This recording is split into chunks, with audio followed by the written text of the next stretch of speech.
Century 21 et ses 915 agences immobilières au service de vos projets partout en France présentent Sud Radio Conseil de famille. C'est l'heure de retrouver Conseil de famille sur Sud Radio. Bonsoir Stéphane Moller. Bonsoir Philippe aussi. Stéphane, vous êtes associé au sein du cabinet VIA et aujourd'hui nous allons répondre à Antoine, propriétaire d'un appartement à Nice qui est confronté à des impayés de la part de ses locataires. Stéphane, quels conseils pourriez-vous lui donner ? Alors c'est souvent la plus grande crainte pour un propriétaire qui loue son bien, mais c'est heureusement pas si fréquent que cela puisqu'on estime à moins de 1% le taux d'impayé de loyer en France. Alors commençons par définir ce qu'est un impayé de loyer. Juridiquement, un locataire est en impayé dès qu'il n'a pas payé entièrement son loyer à la date prévue par le bail. Oui, et il existe, outre les procédures judiciaires, des procédures intermédiaires à l'amiable. Quels sont les recours dont bénéficient les propriétaires avant d'en arriver à une procédure judiciaire ? Eh bien, en cas de défaut de paiement, le propriétaire doit prendre contact avec son locataire pour tenter de comprendre pourquoi son locataire ne paye pas son loyer.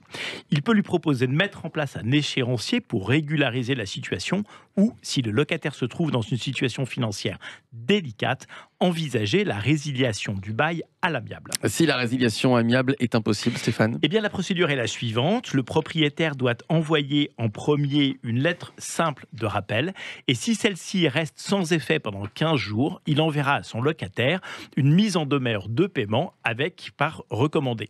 Si l'impayé subsiste, le propriétaire pourra délivrer par huissier un commandement de payer visant la clause résolutoire existante dans le contrat de bail. Oui, cet acte contraint le locataire à régler sa dette dans un délai de 2 mois à compter de la délivrance du commandement.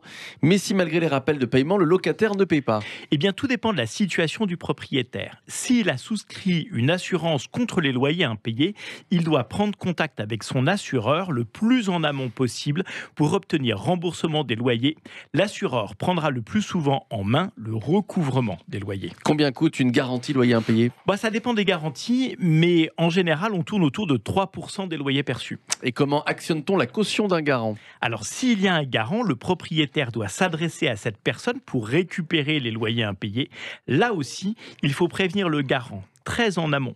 Mon conseil est de mettre le garant en copie du premier courrier recommandé au locataire. La procédure juridique est donc en tout dernier recours. Oui, si ces procédures intermédiaires échouent, le propriétaire peut saisir le tribunal d'instance pour tenter de récupérer ses loyers ou pour entamer une procédure d'expulsion. Le juge pourra prononcer la résiliation du bail qui sera automatique si le bail contient une clause résolutoire et condamner le locataire pour défaut de paiement. C'est très clair, merci à vous Stéphane. Conseil de famille à retrouver en podcast sur notre site sudradio.fr, sur l'application Sud Radio. Et puis, vous pouvez toujours poser vos questions sur le site de Conseil de famille, conseil avec un s-2-famille.com. C'était Sud Radio Conseil de famille. avec Century 21 et ses 915 agences immobilières au service de vos projets partout en France.